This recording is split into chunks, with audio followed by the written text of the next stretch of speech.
कायद्याचं ज्ञान सोप्या भाषेत मिळवण्यासाठी सबस्क्राइब करा आपला मराठी चॅनल मराठी कायदा आणि सबस्क्राइब केल्यावर बेल आयकॉन दाबायला विसरू नका। नमस्कार, मराठाचा लाडका चॅनल मराठी कायदामध्ये आपले सर्वांचे सहर्ष स्वागत। मित्रांनो, आजचा व्हिडिओ थोडासा वेगळा आहे। आजचा व्हिडिओचा विषय नाही। आजच्या व्हिडिओमध्ये मी फक्त एवढं सांगतो की पती पत्नीच्या वादांबद्दलचे जे तुमचे प्रश्न आहेत त्या सगळ्या प्रश्नांना आज उत्तर देत आहे। ते कमेंट जे तुमचे येत असतात त्याला मी आज उत्तर देणार आहे। त्यामुळे तुमची कमेंट आणि माझं उत्तर एवढा आजचा व्हिडिओचा विषय असेल। फक्त यामध्ये विषय जे स्वीकारलेले आहेत, प्रश्न जे स्वीकारलेले आहेत ते आहेत पती आणि पत्नीच्या बद्दलचे वादाचे किंवा त्याबद्दलच्या केसेसचे किंवा त्याबद्दलच्या कोर्टची बद्दलचे किंवा त्या काय आहेत पर्याय किंवा काय आहेत उपाय, मानसिक त्रास असेल पतीला किंवा आणखीन काय असेल किंवा केसेस दाखल झाले असतील, पोटगी असेल, त्याबद्दलचे प्रश्न आपण सिलेक्ट करणार आहे। तर मित्रांनो, त्यामुळे हा अख्खा व्हिडिओ नक्की पहा। काय माहिती एखादा प्रश्न तुमचं लाईफ बदलून टाकेल, काय माहिती एखादा प्रश्न तुमच्या सगळ्या गोष्टींवरचं उत्तर असू शकेल। तर मित्रांनो, व्हिडिओला सुरुवात करूया। व्हिडिओला सुरुवात करण्यापूर्वी मी पुन्हा एकदा विनंती करतो की असे अनेक व्हिडिओ आपले येत असतात, त्यामुळे व्हिडिओला आणि चॅनलला सबस्क्राइब करायला विसरू नका। चॅनलला सबस्क्राइब केलं म्हणजे तुम्हाला सगळे व्हिडिओज आपले नक्कीच मोफतमध्ये पाहायला मिळतील। तर मित्रांनो, सुरुवात करूया तुमच्या सगळ्या प्रश्नांना सुरुवात करूया। जे जे प्रश्न येतात त्यामध्ये सुरुवात करूया। तर मित्रांनो, पहिला प्रश्न आहे, सर मुलगी नवरा सोडून दुसऱ्या मुलाबरोबर पळून जाते पण आपल्याकडे काही पुरावा नाही, तर त्या मुलीची पोटगी बंद कशी करायची?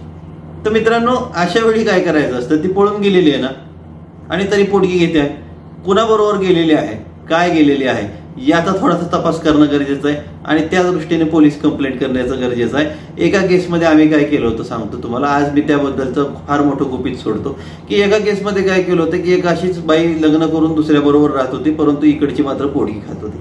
आता आम्ही काय करावं की आम्हाला माहित होतं की इथं राहते पण आपल्याला लग्नाचा पुरावा काय सापडत नव्हता। मग आम्ही काय केलं, एक छान साडी घेतली, लाल भडक 200 रुपयाची साडी घेतली आणि ती साडी पाठवून दिली त्या महिलेला आणि त्या साडीच्या ज्या कव्हर होता, वाउचर होतं, त्याच्यावर तो तिचं सेकंड लग्न केलेल्याचं नाव टाकून दिलं। सेकंड लग्न केलेलं नाव टाकून दिलं आणि ते पोस्टमन कडून आम्ही ती साडी पाठवून दिली। आता तो पोस्टमन काय झालं की तो आपोआपच नॅचरली की तिचं सेकंड लग्नानंतरचं नाव घेतलं, तुम्ही राहताय की हे तुम्हाला काहीतरी गिफ्ट वाउचर आलेलं दिसते, गिफ्ट वाउचर आलेलं दिसते। म्हटलं की महिलेनं काही बघितलं नाही, काय नाही, हो म्हटली माझं तर ती साडी कलेक्ट केली, आमची 200 रुपयाची साडी, आणि त्यामध्ये तिनं त्या नवीन लग्नाची सही करून टाकली। आम्ही ते सगळे डॉक्युमेंट काढले आणि तिच्या विरुद्ध 127(3) केस केली, पोटगी बंद करण्याची केस केली आणि ती पोटगी बंद करण्याची केसमध्ये आम्हाला यश मिळालं। फक्त त्यामध्ये गुंतागुंत थोडीशी वाढली आणि तिची सही आम्हाला चेक करावी लागली फॉरेन्सिक विभागाकडनं आणि तिथून रिपोर्ट येईपर्यंत त्या बाईने त्या केसमध्ये पोबारा केला होता। परत ती बाईने ते पोटगी पण घेतली नाही आणि काहीच घेतली नाही आणि मी माझी पोटगीचा जो अधिकार आहे तो सोडून देते असंच डायरेक्टली त्या केसमध्ये केलं। मग आम्ही पण फार तिला अडकवत बसलो नाही, कारण की माझ्या पक्षकाराची तशी फारशी इच्छा नव्हती, त्यामुळे त्याचा पोटगीमधून तिचा सुटकारा होऊन गेला। तर असा काहीतरी मार्ग तुम्ही विचार करा, तुम्हाला नक्कीच तुमच्या पोटगीच्या केसमध्ये सुटून जाईल। आता सेकंड क्वेश्चन आहे की बाबा त्या मुलाला डिवोर्स घ्यायचाच नाहीये परंतु ती मुलगी मात्र डिवोर्स मागते किंवा ती पत्नी मात्र डिवोर्स मागते आणि सारखी माहेरी जाते। तर मित्रा, किती वर्ष तू असं डिवोर्स न घेता राहणार आहे? राहा बाबा, तुला जेवढ्या वर्ष राहायचे तेवढ्या राहा, तुला डिवोर्स घ्यायचा नाही, अजिबात तिला डिवोर्स मिळणार नाही। जर तुला डिवोर्स द्यायचा नाहीये तर 10 वर्ष जातील, 10-12 वर्ष जातील, काय डिवोर्स मिळणार नाही, काय नाही, तशीच केस करत राहा। पण माझा एक सल्ला असतो की जर एखाद्या पार्टनरला राहायचंच नाहीये, एखाद्या पार्टनरला डिवोर्स घ्यायचा आहे, तर दुसऱ्याने ते ताणण्यात काय अर्थ आहे? इथे काही चॉकलेट आहे, खायचं नाही, तिला नको खाऊ दे, मला मी खातो। हा एकत्र करायचा संसार आहे आणि एखाद्या पार्टनरला जर तो संसार करायचा नाहीये तर दुसऱ्याने फारसं ताणू नाही। उगाच मला द्यायचं नाही हे म्हणत बसण्यात मला अर्थ वाटत नाही।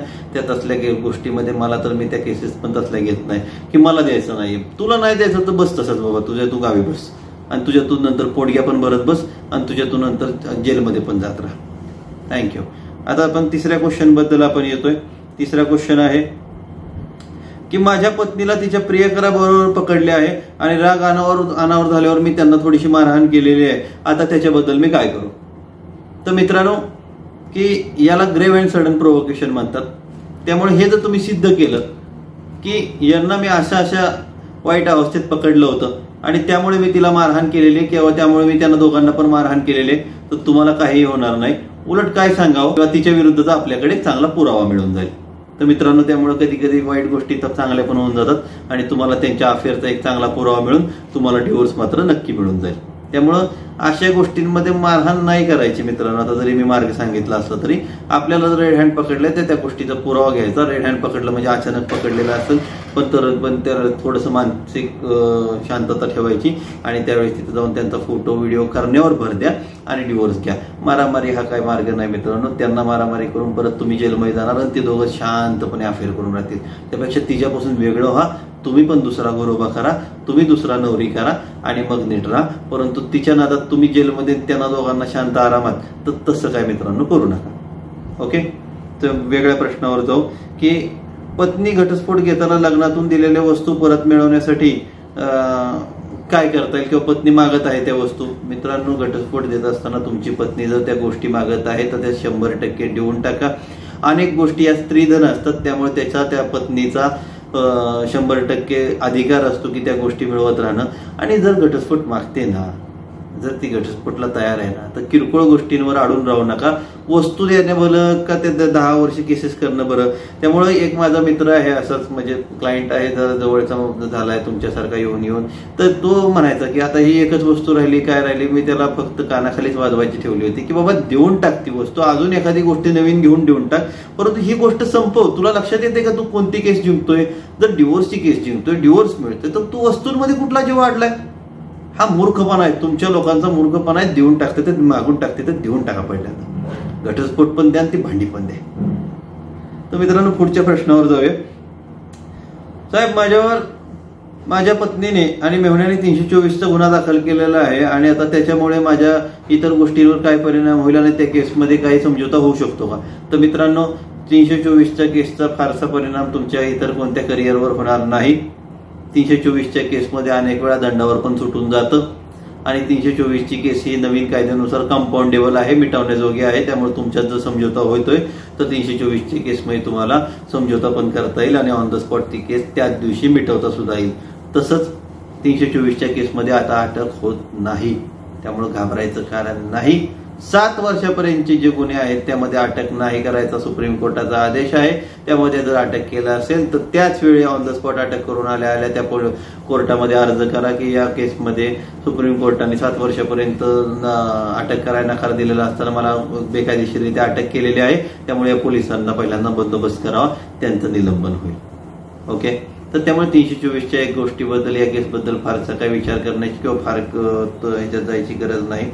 तर मित्रांनो, आता पुढचा प्रश्न आहे. माझी पत्नी नेहमी माहेरी जाते आणि नेहमी माहेरी गेल्यानंतर एक महिना येत नाही, त्यामुळे माझा संसार नीट होत नाही, मी काय करू?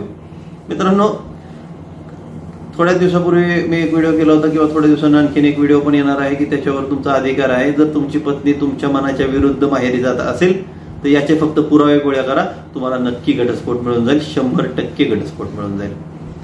मित्रांनो, पुढचा प्रश्न आहे. माझी पत्नी जादूटोणा करते आणि जादूटोणा करून आम्हाला कंट्रोल करण्याचा प्रयत्न करते, तर मी काय करू? मला तिच्यासोबत राहायचं नाहीये. तर मित्रांनो, महाराष्ट्र हे खूप सुधारलेलं समृद्ध असं राज्य आहे आणि इथं खूप चांगला कायदा लागू आहे. जादूटोणा विरोधी कायदा लागू आहे. जादूटोणा विरोधी कायद्यामध्ये सध्याच मी एक नोटीस बनवलेली होती. जादूटोणा विरोधी कायदा ते अंधश्रद्धा निर्मूलन, अनिष्ट प्रथा, अघोरी प्रथा या असा कायदा तो 2013चा आहे. मोठा कायदा आहे तो. त्यात जादूटोणा हे स्पेसिफिक सुद्धा आहे. या कायद्या अन्वये तुम्ही तुमच्या पत्नीवर कारवाई करू शकता आणि हा असा छळ करणे, हे मानसिक छळ करणे, जादूटोणा करून कंट्रोल करण्याचा प्रयत्न करणे, हे मानसिक छळ करणे या संज्ञेत बसत असल्यामुळे त्या संज्ञेवर देखील आपल्याला घटस्फोट मिळू शकेल, त्यामुळे काळजी नसावी. माझे उत्पन्न जास्त नाही परंतु मला पोटगी द्यावी लागेल का? मला माझ्या पत्नीला नांदवायचे नाहीये. तर मित्रांनो, तुम्हाला जर तुमच्या पत्नीला नांदवायचं नाहीये तर माझं म्हणणं आहे की चांगलं कारण नसेल तर नांदवलं पाहिजे. पण जर एखादं वाईट कारण आहे आणि जर एखादं खराब कारण आहे तर तुम्ही ते सिद्ध करा ना की तुमची पत्नीने तुमचा छळ केलेला आहे, तर तुम्हाला पोटगीच द्यावी लागणार नाही. परंतु तुमची चूक आहे किंवा चूक दोन्हीकडची नाहीये आणि त्या पत्नीला आता तुमच्या बरोबर नांदायचं नाहीये, फारसं काय कारण नसताना तरी देखील मात्र पत्नीला पोटगी ही द्यावीच लागते.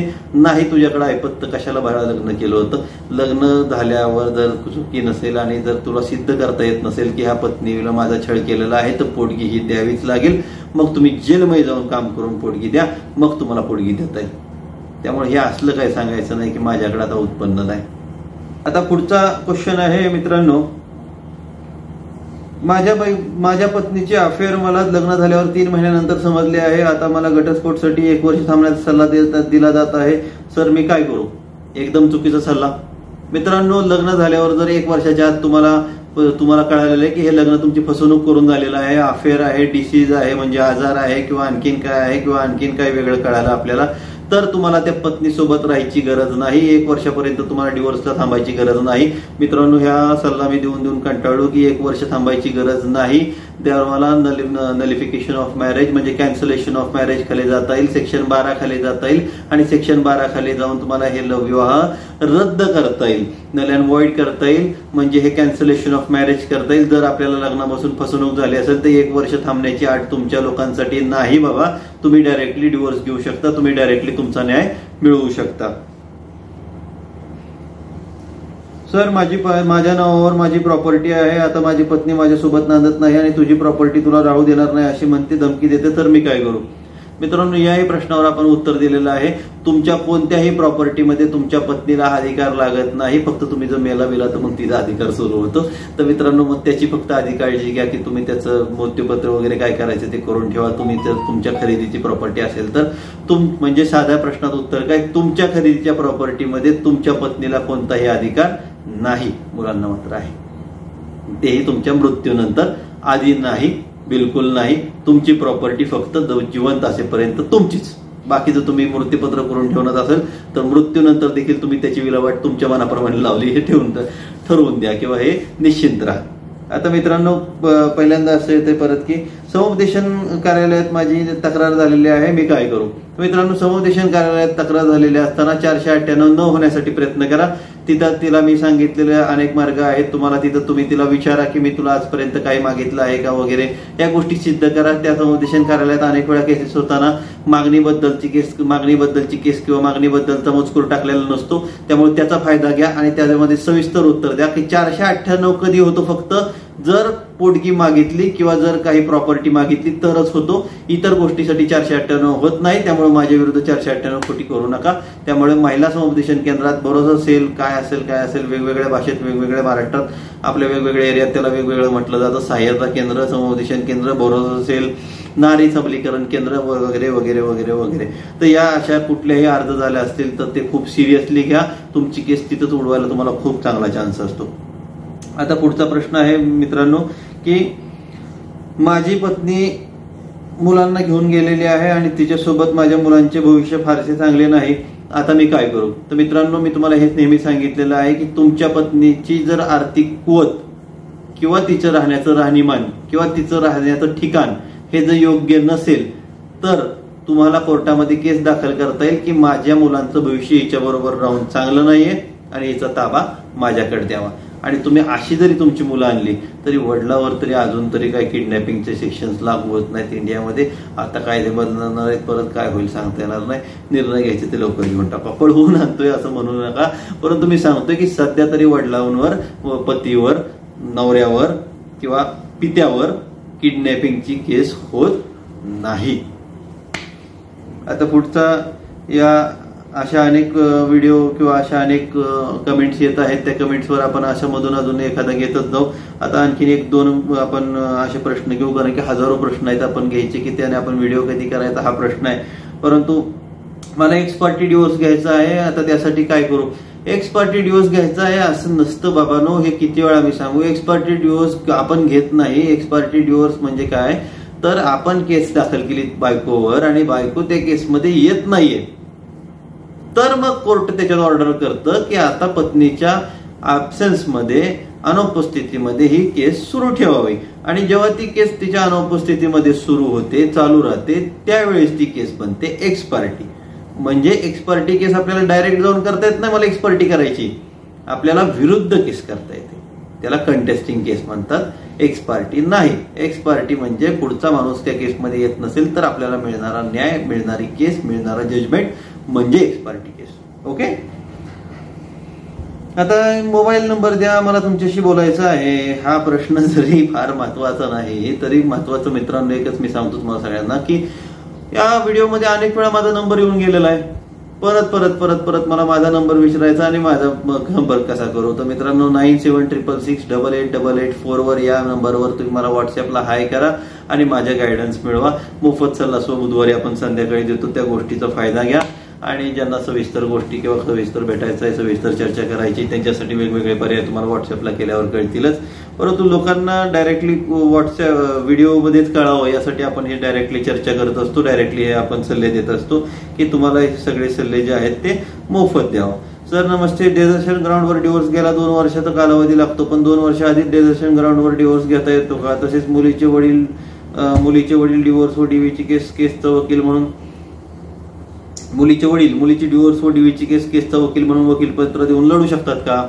तर मित्रांनो, कुणीही कोणाची केस वकीलपत्र टाकून करू शकतो. स्वतः वकील असेल तर स्वतः करू शकतो, मग तिचे वडील आहेत तर ते करू शकतात, त्याच्याबद्दल काही वाद नाही. आणि डेझर्शनची केस टाकत असताना जो कालावधी आहे तो कायद्याने स्पेसिफाईड केलेला कालावधी आहे, त्यामुळे त्यामध्ये आपल्याला कोणताही करता येत नाही. 1 वर्षाच्या नंतर आपण डायरेक्टली दाखल करू शकता की मला पत्नी सोडून गेलेली आहे आणि 1 वर्ष झालं तरी आता येत नाहीये, त्यानंतर थोडीशी प्रक्रिया करा, नोटीस असतील, पोलीस चौकशी असेल, ह्या अनेक गोष्टी तुम्ही करून पहा आणि त्याद्वारे पुरावा बनवा की ही पत्नी आता नांदायला येत नाही आणि मग आपण डिवोर्सच्या केसमध्ये जावा. कारण की एखादी केस केली असेल तर मित्रांनो, एखादी जर केस केली असेल तर मित्रांनो ती केस जिंकण्यासाठी करा. उगाच टाइमपाससाठी मला घरात काय काम नव्हतं म्हणून केली असं नाही. कालच मला एक पक्षकार भेटले होते की तुम्ही म्हटलं काय काम करता बाबा? नाही साहेब, ही केसच चालू आहे सध्या, सगळ्या डोक्याला ताप आहे. महिन्यातनं किती तारखा पडतात म्हटलं या केसच्या? म्हणजे 2 तारखा पडतात. मग 28 दिवस काय करतो गाढवा? तर मित्रांनो, तुम्ही तुमचं काम सोडू नका. केस होतच राहील, केसचे निकाल होतच राहील, केसमध्ये चांगला वकील देणं, केसमध्ये चांगल्या गोष्टी करणं, केसमध्ये खंबीररित्या मांडणं, त्याला पैसा लागतो. त्यामुळे 28 दिवस काम करा. त्यातल्याही एखाद्या केसला एखाद्या तारखेला नाही गेलं तरी काही बिघडत नाही, कोर्ट त्यासाठी आपल्याला एक्झम्पशन देतं. तर त्यामुळे उगाच मी केसच्या टेन्शनमध्ये काम नाही केलं तर फालतूपणा आहे, मूर्खपणा आहे. कामं करा. पुरुष मुक्ती संघटना चालू करण्यात यावी. आता ही पुरुष मुक्ती संघटनाच आहे हा चॅनल समजा, त्याला तुम्ही जॉईन व्हा, सबस्क्राईब करा आणि शेअर करा. आपोआप आपली संघटना चालू होऊन जाईल. किंवा एखादी तुमची संघटना असेल तर त्यात मला सांगा, आपण त्यात सक्रिय भाग घेऊ. तर आता एक लास्ट क्वेश्चन घेऊया. पत्नी विरुद्ध केस केली आहे, माझ्या पत्नी विरुद्ध मी केस केलेली आहे, पण पोलीस कोणतीही ऍक्शन घेत नाही. आपण काय की कोणती केस केली ह्यात लिहिलेलं नाही. एखादी एनसी केली असेल तर कशी ऍक्शन होईल? एनसी म्हणजे काय मी अनेक वेळा सांगितलेलं आहे. एनसी म्हणजे अदखलपात्र तक्रार. त्यामुळे जर एखादी मोठी FIR केली नसेल तर पोलीस त्यामध्ये ऍक्शन घेणार नाहीत किंवा त्यासाठी मग त्यांच्यावर आपल्याला तरीही ऍक्शन घेत नसतील तर मग तुम्ही SP ला किंवा तुमचे अधीक्षक जे असतील त्यांच्याकडे त्यांची तक्रार करा. तिथंही नाही होत असेल तर पोलिसांची तुम्ही डायरेक्ट तक्रार प्राधिकरणाकडे करा. परंतु ते मुद्दे वेगवेगळे पोलिसांबद्दलचे वेगळे होऊन जातील. आता आपण नवरा बायकोच्या केसमध्ये बोलतोय, तर तुम्ही त्याचा पाठपुरावा केल्यावर तुमची पोलीस नक्की कारवाई करतील. पाठपुराव्याला चुकू नका. माझ्या पत्नीला एक किडनी नाही आणि हे मला लग्नानंतर थोड्या दिवसात कळालेलं आहे, काय करू? मित्रांनो, आताच सांगितलं, असा कोणताही डिसीज असेल, काय असेल, लग्नानंतर थोड्या दिवसाने कळले, आपण सेक्शन 12 खाली कॅन्सलेशन ऑफ मॅरेजला जाऊ शकता. माझी पत्नी नांदत नाहीये, मी तिला नोटीस पाठवू का? आता शेवटचा क्वेश्चन हा महत्वाचा आहे. मी म्हणून सांगितलं की आपल्या पत्नी जर आपली नांदत नाहीये आणि तिला मी नोटीस पाठवली तर ती काय करेल? तुमचं नोटीस घेऊन कुठं जाईल? घरी नाही. तुमचं नोटीस घेऊन ती जाईल वकिलांकडे. मग तिचे वकील तिला काय काय सल्ला देतील ते आता मी इथं कशाला बोलू? त्यापेक्षा तिच्या विरुद्ध जे काय करायचं असेल, जे काय तिचे आचरण असेल त्याच्या विरुद्ध तुम्ही पोलीस चौकशीचे करा, कारवाई करा, पोलीस स्टेशनला तक्रार करा, त्याच्यावर तिचे जबाब येऊ द्या, सगळे येऊ द्या, ते घ्या आणि जावा डायरेक्ट डिवोर्सला. कुणी सांगितलं आजपर्यंत की नोटीस द्यायची असते मग डिवोर्सला जायचं असतं? कुणी कुठं आठ नाहीये, कुठं मोडलेलं नाहीये, त्याच्याबद्दल उगाच कुठलेही क्वेश्चन्स नाहीत किंवा त्याच्याबद्दल कुठल्याही धारा आहे किंवा त्याच्याबद्दलच्या कुठल्या कंडिशन्स नाहीत. त्यामुळे महत्वाचं काय आहे की आपली केस योग्यरित्या कोण मांडेल तो जिंकेल. तर मित्रांनो, कशी होती आजची प्रश्न मंजुषा? यामध्ये तुमच्या काही प्रश्नांचं उत्तर मिळालं असेल असंही आपण समजूया. आणि जर तुमच्या प्रश्नांना उत्तर नसेल मिळालं तर तुम्ही तुमच्या कमेंटमध्ये अनेक वेळा कमेंटमध्ये करत राहा, प्रश्न विचारत राहा. नक्कीच तुमचे प्रश्न यामध्ये घेतले जातील, नक्कीच तुमचे प्रश्न यामध्ये स्वीकारले जातील आणि त्या प्रश्नांवर चर्चा केली जाईल. आजच्या पुरतं मला या व्हिडिओमध्ये सुट्टी द्या, रजा द्या. नक्कीच आपण लवकर भेटूया. जय हिंद, जय महाराष्ट्र.